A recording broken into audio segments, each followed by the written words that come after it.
going to hand it over to Ryan Murphy, who is a second year medical student now. Ryan, Yep, second year, second year, rising third. rising third year med student, and he is on the leadership committee of SOMA, which I know many of you are part of. So Ryan, please, why don't you get us started?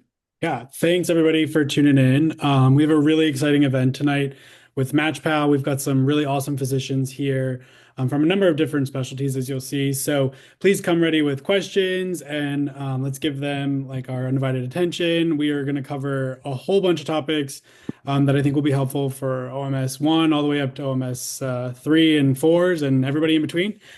So I'm not going to take any more time, but thank you so much for doing this with us, and we're really excited to see what you have today.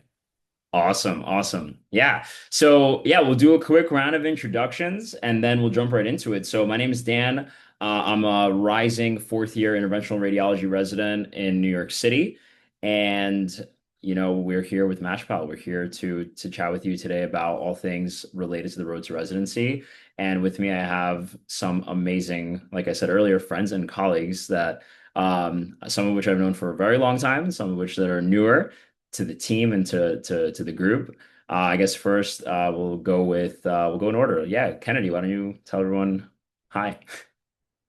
Hello, everyone. Like you said, I'm Kennedy. I am a fresh graduate, so I am about to start my PGY 1 year in anesthesia. So just went through the match process. It's all very nice and fresh up here. So hopefully I can answer some questions for y'all, but happy to be here.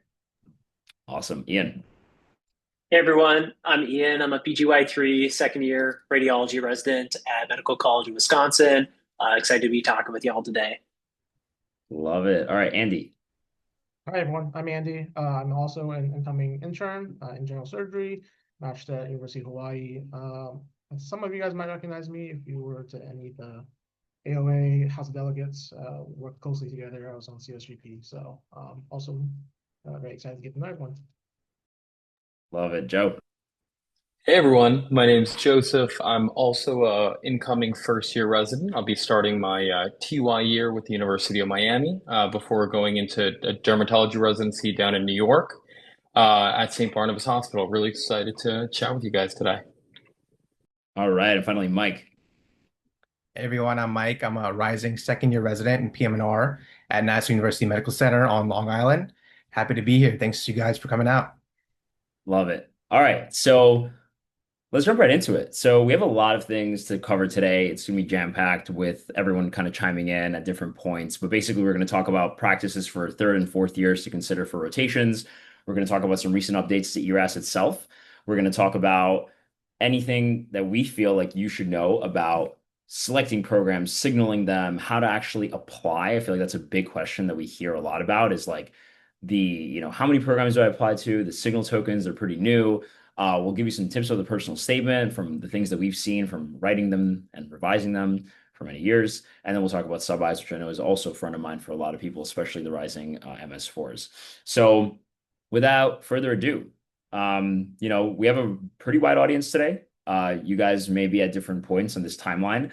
And the residency timeline is, I think, one thing that I always say that this graph reminds me of is that the residency time, the road to residency timeline feels very stretched out in that orange bar, right? Really, MS4 after you take step two can really feel like a lifetime, even though it's like just 1 year. But really, it can feel like you're at the bottom of a very, very, very tall mountain, and there's a lot to cover. And we're hopefully the whole point of today is to really make everything clear. Now, if you're in any of the other colors, meaning you're a third year or a second year, first of all, congrats for being here at a very early stage in your medical school career. You're going to get a ton of insights that basically we wish we had. We wish you guys that come to, seek advice from us, come earlier to just be better prepared. So you're in the right place for sure. But this stuff is going to be geared towards, more towards the third and fourth years for sure. But take notes. It'll come in handy one day. All right. So, for those of you that are starting MS4, you're finished your rotations, you're either in dedicated or maybe just took step two. This is basically the checklist on your mind. Okay. I think that if you're not thinking about these things, then you're missing something, right? Every single thing on this list is important for finalizing your application, being competitive, and ensuring that you match at the best program that you possibly can, no matter what your background is or no matter what specialty you're going for. Um, I think one question that comes to mind when I look at this list is how does how does one prioritize these things? So I don't know if anyone from the panel specifically wants to comment on, what is the how did you prioritize this like really important but also really vast task list of things to do? I don't know if anyone wants to take this specifically. I can. Yeah, I think for anesthesia specifically, I think the step two score, level two score, and then finalizing the sub-Is were kind of the two things that I prioritized the most out of everything because I knew that a good step two score would get my foot in the door. And then I knew that having a good amount of sub-Is, especially as a DO, that's like very huge in anesthesia, is showing your face, going to a program. And I knew the more sub-Is that I had scheduled, the higher chance I would get interviews, and then it would kind of boost my interview numbers. And then from that point, they could get to know me and then we could kind of continue on the rest of like me getting to know the program and trying to impress them. But those were the two things that I felt like were going to be my foot in the door, kind of my token to be seen by the program, and that's kind of where you want to start. So Awesome. Yeah. What about you, Joe? Maybe for derm, doing a lot of research, where did research fall on the spectrum for you? Yeah, so really very much agree with a lot of what Kennedy's saying, especially as a DO. It's really important to just pad that resume as much as you can, really focus on that step two and level two score. It's really important to have solid scores on both just to get your application on the table. And that'll really kind of lend itself to finalizing sub-Is and actually getting accepted for auditions. Signaling is something that comes to mind a little bit later on. Finalizing research projects and networking is something in derm specifically, and I think Kennedy kind of touched on this as well, that you want to be doing throughout medical school, especially as an M2, M3, leading up to kind of taking step two is something you really want to be thinking about. And you don't want to be juggling too much. I think for a lot of students I've worked with, uh, the hardest part of medical school really is juggling all the responsibility of studying for step two, applying for sub-Is, figuring out your schedule. Are you moving? It's just that entire juggling act. You don't want to be adding research projects into the mix there. So really trying to finalize all of your extracurriculars and really just start focusing in on just studying, grinding out step two preparation and setting up the schedule for those rotations. I love it. Yeah, I think for me, like in reflection, looking back at this, I think, whatever leadership or research I was involved with, I was basically trying to wrap up. Like I was trying to kind of like, pass the torch to junior med student, finalize the manuscripts, submit them, get them off my plate, even if it meant like taking a full day, just like getting it done. And just like, and also the other thing is being ahead of the game as far as like your program list, your total, like knowing which places you're doing your ways, like having a personal statement draft early and like already being reviewed by multiple people. I feel like those are the things that really help me the most. It's because later when things get even busier and you're also on a sub internship and you might be working like, I mean, again, for IR, maybe it's more than some other specialties, but like we were working a lot. We were there all day, every day. And you don't want to have like your tired version of yourself at 8:30 or 9 p.m. focusing on like really important things like writing your personal statement. It's better to have it done beforehand. So I think that's another thing is like not only prioritizing, but also front loading as much as you can. That still lets you get the job done. So with that being said, the application is, ever evolving. For example, when I applied 3 or 4 years ago, there was no signals at all. Now every single specialty has signal tokens, right? And then there's other changes that happen all the time. Geographic signals are new. I remember hobbies was removed from ERAS for a year. And, so basically, I just think the bottom line is this, however you're prepping for the application, make sure you understand how it changes because people who give you advice, whether it's from school or even people from like upperclassmen or residents that like may have matched a few years ago, they may not be aware how that process is changing every single year. Okay. One of the things that they did change was actually make ERAS slightly more affordable. It's so you can look up the fee structure online. And obviously the signal tokens was the big one. And we have the signal tokens here per specialty if you haven't already seen them. Maybe Andy, do you want to comment on how you thought about allocating your 15 tokens for general surgery? Yeah, I think there is a strategy to applying, and it's really helpful to get the advice of people who come before you. especially more recently. We often have advisors who are not of our desired specialty, or advisors who are way out of 10, 20 years ahead of us who are not familiar. And so the way to look at kind of how to distribute your signals is looking at what you want in the specialty. Programs can vary significantly depending on what type of specialty they are, and where they kind of focus their interests and their goals for their graduates. And then looking at kind of your competitiveness. So once you have your steps 2 score back, obviously hoping that everyone did really well, but looking at that and kind of evaluating how competitive you are with your research and your extracurriculars, and kind of your the strength of your letters, and really devising. For me, I always looked at it in thirds. So you have a third of your programs looking for reaches, a third kind of where you think you're competitive, and then a third that are a little bit more safety. And that's going to vary based on what type of specialty you're in. There is a big divide between specialties who are considered big signal, meaning the number of signals is 20 or 25 and above, versus those who have less. And so your strategy will change significantly, and having the right advisor for those specialties will be super important. Whoops, I was muted. I totally agree. I think that's the first point that I'm really happy you made. I think understanding what specialty you're applying into, and is it I would say 10 or 12 would be my cutoff. If you're like less than 10 or 12, you're in a low signal specialty. I think the strategy is tremendously different. If you're in a high signal specialty, I think signals are basically interview caps. And so you basically have a lot more leeway. And that's kind of what it is. Or not interview caps, sorry, application caps. If you're in a low signal specialty, it's really more like a true signal token, meaning you should still apply to more, numerous other programs, but these are your top choices, so to speak. And I think Andy hit the nail on the head. I think, a third, target programs that have taken DOs, programs that have taken students from your school before. Those are that's really where you want to nail. Maybe throw in a couple of reach, and then throw in a couple of shoe-ins or easy, more easier community-based programs or whatever it is. Again, that depends on the specialty too. One can argue for things like derm or ortho, there really is no such thing as an easy, right? Everything is basically a reach, right? So, it does depend on the specialty, but that's the general advice. Anyone else want to chime in on anything specifically for signal token strategy, things that applicants and people should be considering, maybe about signaling away rotations or anything like that? Yeah, I think this might be something super specific to derm, maybe more broadly to really competitive specialties that do have a fewer number of signals. But I would say don't overly bank on signaling. Don't think just because I'm sending this program a gold, even if I have an audition set up with them, that's going to even guarantee me an interview. Specifically for derm, there were a lot of programs that actually didn't participate in signaling, which caught me off guard. I thought there was a glitch in the system, but not every program is going to participate. So don't be freaked out about that. And just don't overly bank. Just because you only have 3 golds and you have all these silvers doesn't mean for something as competitive as derm that you're not going to be able to get into a program you rank as a silver.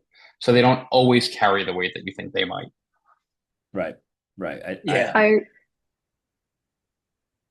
Sorry, Ian, I agree, because I think the specialties that had gold and silver, so anesthesia also had gold and silver, not quite as many as derm did, but the silvers were not treated the same as the golds, so they are not the same thing in my experience last year. And I would suggest for anyone applying anesthesia, if you're on a sub-I, I would ask some of the residents what the signal, ask them for advice on your signal strategy, because I had some places tell me, hey, since you're here doing a sub-I, you can signal as silver, and that's good enough. We're going to interview you. Then I had some places say, well, if you like us and you're here, then we want a gold.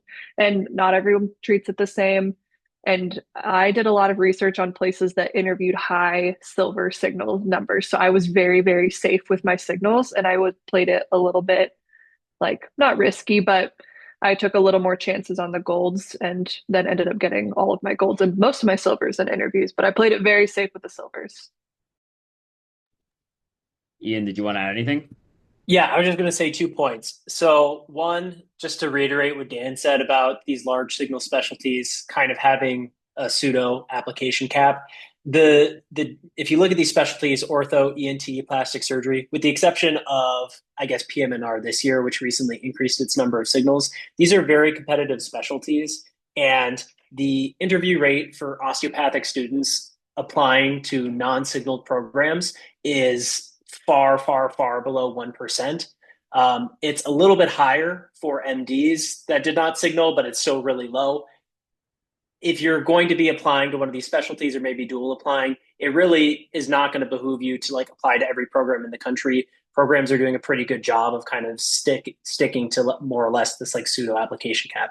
Second point is when you think about what you can control here, you can control which programs you signal. So you want to do your due diligence and really figure out what you're doing there with program selection, figure out which programs are osteopathic student friendly, maybe have taken applicants from your school in the past, but also if you can align your program signal with geographic signal with where you've done an away rotation, you're just kind of doing everything that you can to optimize your chances of getting an interview at that program. You can't do that for everywhere, but let's say you have, like 3 away rotations. You should be kind of like maybe thinking about like geographic location, program signal allocation, where you're doing away rotations when you're just doing your overall strategy. So just keep all that in mind. Call that the triple threat. If you can get the away, the geo signal, and the actual signal, that's your highest chance programs for matching right there. And yeah, I think these are all pearls. I love it. These are the geographic signals that we actually just talked about. So depending on where you are in the country, I know people are joining us from all over. You're going to basically have 3 areas of preference. I think the important thing to note is like, I think I get questions every year of like, what if I want to go anywhere? Like, I just want to be a surgeon or I just want to be a dermatologist or whatever, and I'll go anywhere. Should I still use the geographic preference? The answer is yes, in my opinion, right? And maybe the panel is different, but I say absolutely yes. Because one, there are places where you will be happier, and the programs want happy residents. And they want you to demonstrate a connection to a region, to an area, because you have friends, family, support systems. You went to college there. Your dog is from there. It doesn't matter, right? You have a preference. You should, as someone who's going to spend 3 to 7 years somewhere, you should be able to be happy where you go because you'll also be a better resident by doing so, right? That's the most important thing I'll say about geographic signals. I really don't think there's really much else to be said about that. I also think that as far as the ERAS experience itself, this is another change that happened since I applied. You used to be able to have unlimited amounts of experiences. So people were like submitting literal textbooks of like 35 research experiences, 27 leadership experiences, all the way from like kindergarten, like chief of, the milk crate or whatever. It was ridiculous. And honestly, I definitely agree with the fact that they introduced a fundamental cap on the number of things that you can include on ERAS. Okay. So within those things that you can include, there's different categories. The broad overarching categories is like paid experience, volunteer experience, under which things like leadership or community service would fall under, and then research experience, right? These are the broad categories. ERAS has further categorization options that you can basically opt for when you're entering the experience. And then the other thing is you can make 3 of them most meaningful, which is kind of similar, I think, to like I think the AMCAS for like med school or whatever allows you to do this as well. So, you have your 10 total, 3 are most meaningful, and then you have a hobby section, which is like the most important thing in the world, right? Maybe let's ask Mike, because Mike's also been, second year, so he's been, seen multiple rounds of the season. He's worked with med students. So when you're actually seeing applications or reviewing applications for people, what are the strategies, Mike, that you give, whether it's PM&R specific or not, for how students should select activities? Let's say I have 10, let's say I have 15 activities. How do I pick which ones to write about? Yeah, so in general, you should have a good mix of research paid work and volunteering. You don't want to lean too heavily into one thing because they're going to think you're lacking in another thing.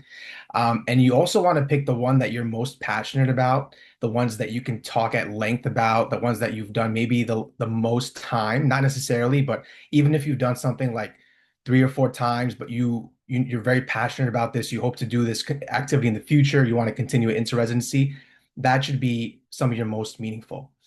So definitely think about the top 3 most meaningful as some things that you can really answer questions about on interviews and really know like the back of your hand these things in and out. I also want to mention hobbies, especially in PM&R. This is a very, very underrated field. People think like just skip over the hobbies, but I've gotten questions about hobbies on every single interview that I've been on, over 20 interviews.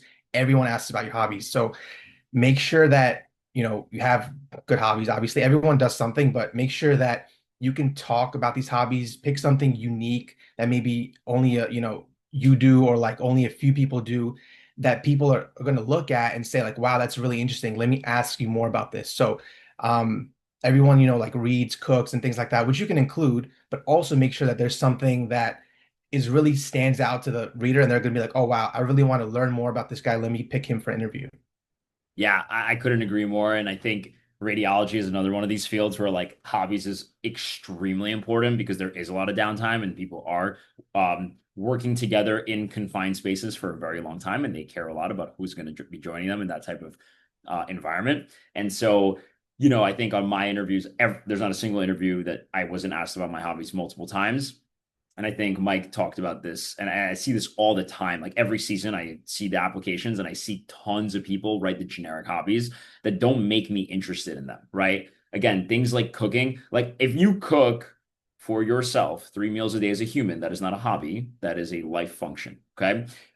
If you cook for like groups of people, or it's a side hustle, or you run an Instagram page, that's really cool. That's something to talk about, right? That's more of like a passion project that's like a different level, right? And I think you should reflect on what are the things that you do when you're not studying, when you're not participating in med school related activities that define you. And everyone has at least one thing that is going to highlight them in the best way. And that's the thing that you want to write about in your hobbies, right? Like for me, I really love cycling. I could talk about different bikes and different trails that I've biked. And like I can talk about how it makes me feel. And like I think that was like something that I connected with actually with a lot of people. Even if they didn't cycle, when they heard me speak about it, they were kind of like inspired to learn more about it for themselves, honestly. And that was really cool, even though it's not like the most unique thing. I'm not like a triathlete. I haven't like participated in races, but it is really a big hobby of mine, and I think it came across when people asked me about it. Um, I'll just add like you can still have the generic, like one of the lens of like the generic hobbies is you got to be very specific, right? You can't just be generic about what you're doing in that hobby. If you're like just like take cooking for example, and you're like, I'm trying to learn how to cook Japanese food or make sushi or something like that. Those are like connection points for you to actually connect with your faculty. Because the faculty will latch onto those things, right? They'll start asking you things about that, and those are where you can actually form those connections, and those connections are what's going to get you ranked high because they want someone who's interesting, someone who they can talk to. And so, even if you have something that's more generic, just be specific about it. yeah, and I think if Andy just reminded me of one. If you walk away from this webinar with one piece of advice, it is that everyone can be memorable and everyone can be forgettable. It's about how you pitch yourself in the application process. Okay. You have to put yourself in the PD's and the faculty's shoes. These are people that are working full-time clinical jobs. They're very busy. They have patients, surgeries, whatever. They're doing a lot of stuff. Most of them have families, right? And on top of that, they have to meet like 200 people and try to figure out who to hire for like the next 4 years every single year. Now, when those two to 300 people come in and they interview, you're getting like a 10-minute snapshot. If you didn't do an away rotation or have like some relationship with them prior, you're getting a 10-minute or 15-minute snapshot to make an impression, right? And that is not just the interview itself, it's also in the application that they're going to read before they meet you. So this is like the most important thing is like, how do I differentiate myself from the crowd?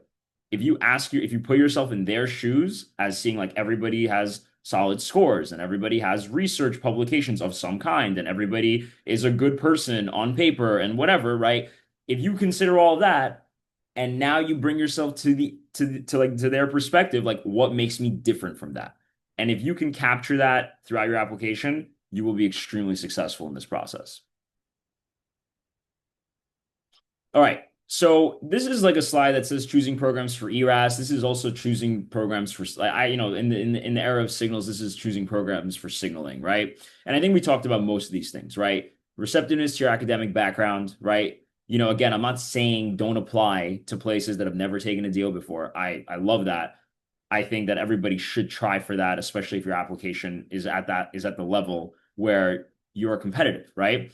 But I think be realistic, okay? Understand, are you in a competitive or non-competitive geographic area? Okay, I'm in New York City. It is a really competitive environment for people to match here. Other places are less competitive and for whatever reason, right? There's also the competitiveness of the specialty, which is obvious, right? Certain fields are easier to match into than others. And thus, your scores and your amount of publications are going to put you at a different level depending on what specialty you're applying for. And even if you're a dual applicant, which we'll talk about later, right? Even then, you might be really competitive for your backup specialty, but you might be like a really kind of middle of the pack applicant for your primary specialty. Okay. So these are things you want to consider when you're compiling the signal list. And then, especially for the dual applicant, I don't know if anyone on the panel did dual apply. I don't think we had anyone dual apply. No, I don't think so. But we work with tons of dual applicants every single year. And generally, the most important thing that I strive to have people remember is that you need to have separate like applications, right? Meaning the ERAS application itself is the same, but you need to have separate personal statements. You need to have separate letters of recommendation, and you need to make sure that you assign the correct documents to the correct programs. So that's on you. And you also need to know that the letter writers need to ensure that the letter that they are writing you a recommendation for the specialty is for the actual specialty that you are going to submit that letter for. Meaning, if you're applying to radiology and internal medicine, and you get a radiologist writing you a letter saying how great of a radiologist you're going to be, and then you submit that to the categorical internal medicine program, it's not going to be a good look.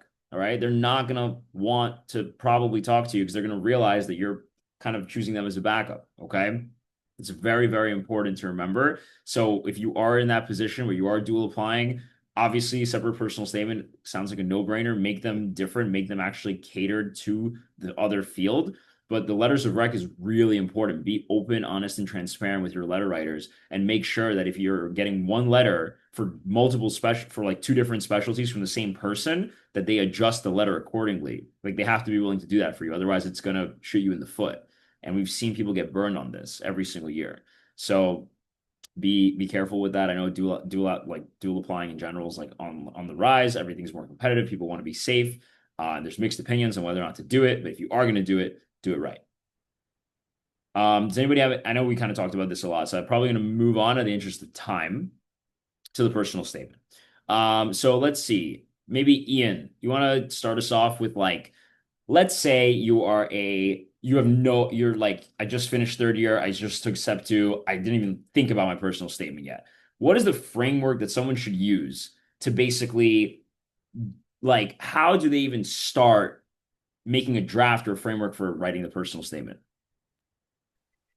Yeah, absolutely. So I think we have it laid out pretty well here. There's some big questions that your personal statement needs to answer.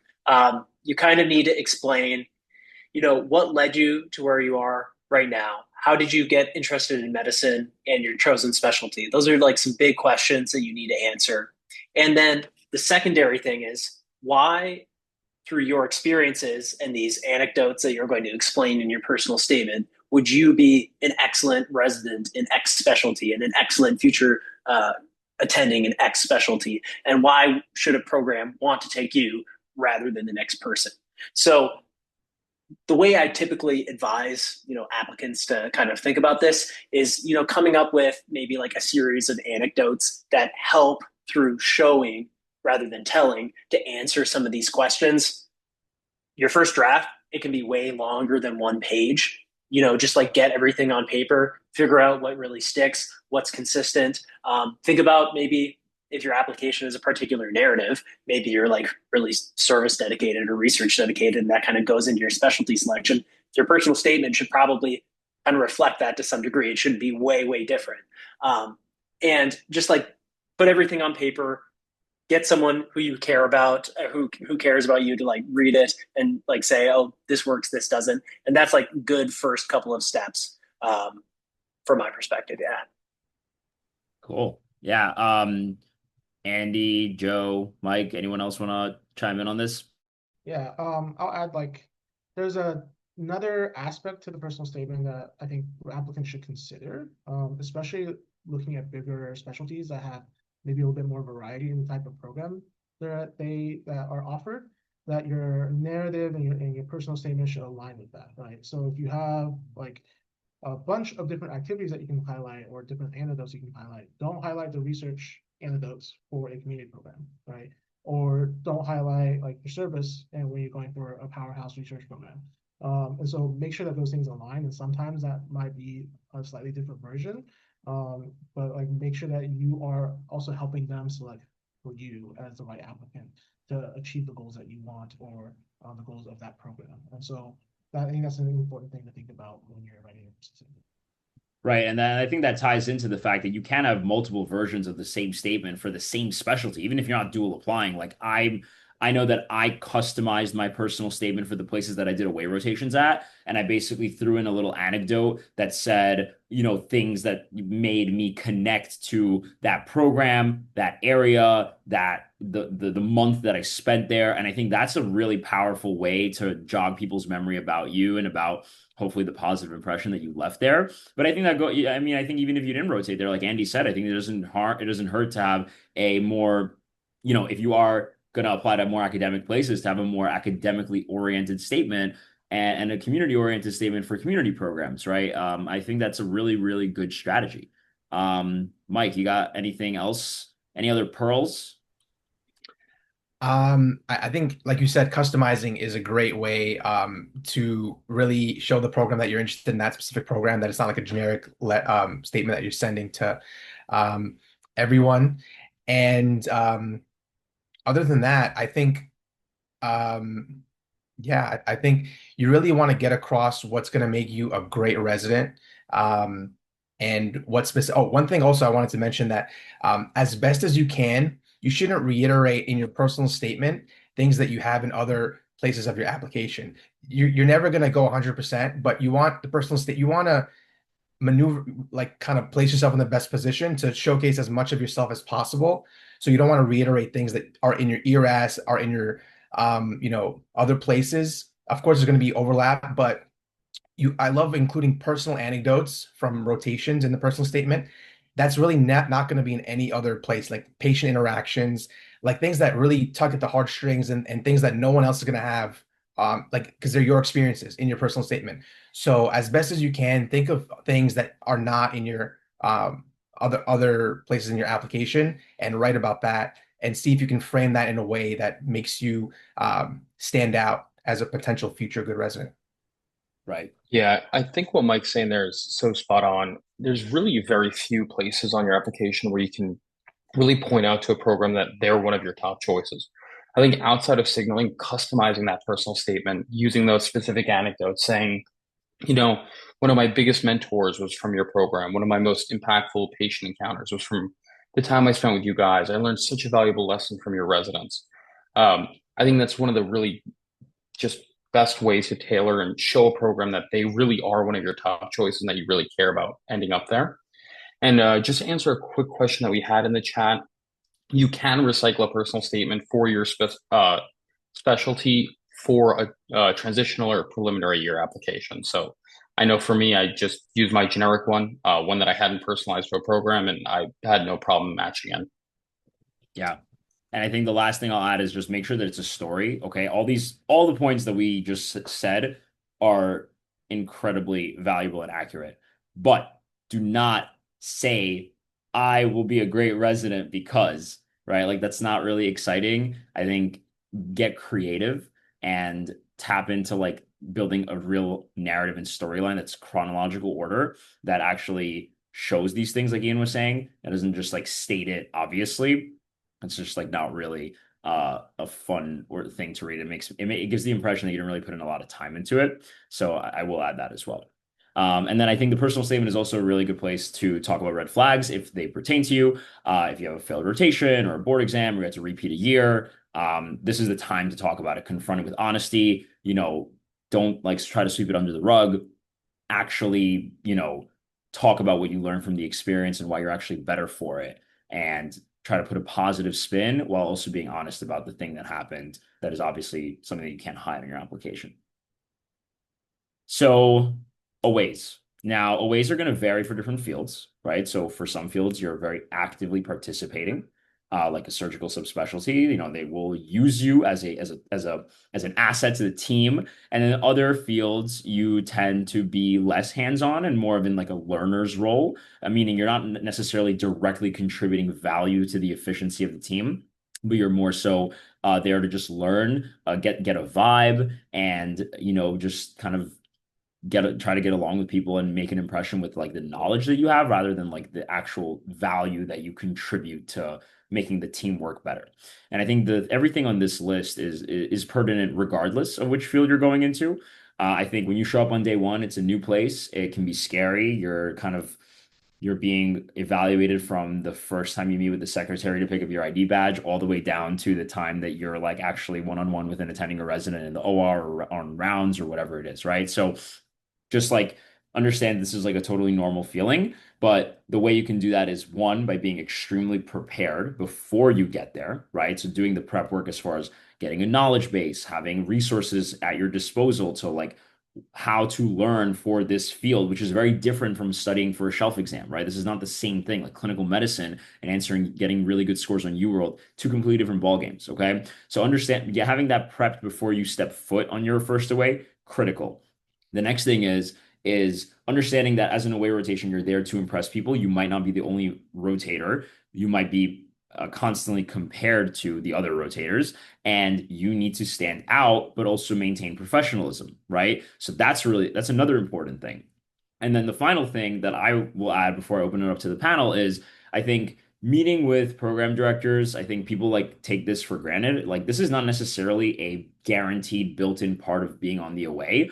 You're not necessarily like gonna be assigned a slot to meet with them or say hi to them or even work with them, right? People think it's like automatic. It's definitely not. So you taking that initiative, whether it's sometime during the first week to find time, knock on a door, sit down in their office, introduce yourself, and be like a mature and enthusiastic person can go a very long way for setting yourself up for a really positive rotation experience so that you can later meet with them again, tell them how much you loved it, get some feedback, and ask for a letter of rec. Okay. So that's how a proactive person approaches the away. Now I know we are covering a lot of different specialties today. So there's going to be a lot of variance in terms of like how aways are structured, even how long they are, right? I know Derm does 1 week aways. IR radiology is usually 2 weeks or a month, right? The different workflows and things like that. So definitely want to give the panel a chance if anyone that wants to chime in on anything we didn't mention already about anything that they, would recommend for someone who is about to start their away rotation to think about. Yeah, if I could just add one thing to this list, and being someone who applied derm and doing all these 1 and 2 week aways, I ended up doing about 10 auditions. And I would say one of the most important things to do is really figure out what your expectations are. Like what is expected of a student on this away. Talk to attendings, talk to residents, and figure out, does the attending or the PDM with today want me to glove up for patient encounters? Do they want me to hang back and hug the wall and kind of observe? Do they want me to get involved on day one? Do they want me to hang back and kind of progress? One of the worst things you can do is too much or too little. And when you're especially jumping around from audition to audition, and I mean, it's unlike anything else you'll ever do in your life, right? You're in a completely new work environment with a completely new team however often. It's crazy. It's really stressful. But understanding what your role is going to be so valuable to just excelling and really making a good impression. Yeah, absolutely. Andy. Yeah. Just a general tip, I think that's probably applicable for most specialties, if not all of them, is if you want to show interest and you want to kind of stand out, have like a couple new articles or practice-changing articles that you know of for that specialty available, because most of you will be expected to do a presentation at the end or sometime during your rotation, and having that available to kind of point out or even bring up on rounds or discussions will really help you stand out, and that's something that you can actually prepare for ahead of time. Really show your interest and knowledge. Awesome. I wanted to add for anesthesia. Anesthesia is a huge, huge, huge like away rotation heavy specialty. They matter a lot, and they will either make or break you for like an interview.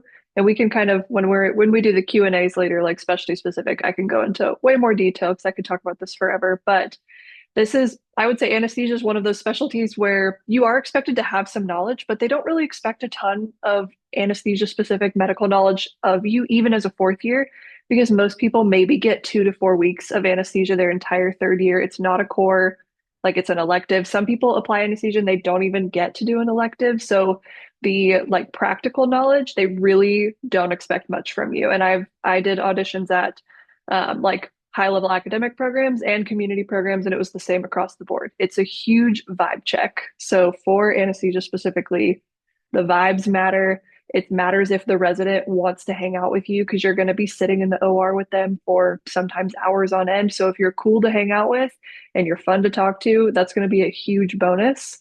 But there are obviously like a lot of other nuances that we can talk about in the breakout room. But I would say for anesthesia, definitely be personable, have some things to talk to, respect the OR and just like the general hierarchy and know when to kind of shut up and then know when you can maybe step in and help. Like kind of knowing that perfect like balance of when, like Joseph was saying, like don't do too much, but don't do too little is super important. And you'll get better at it as you do more rotations. Like it's hard at the beginning, but it will get better.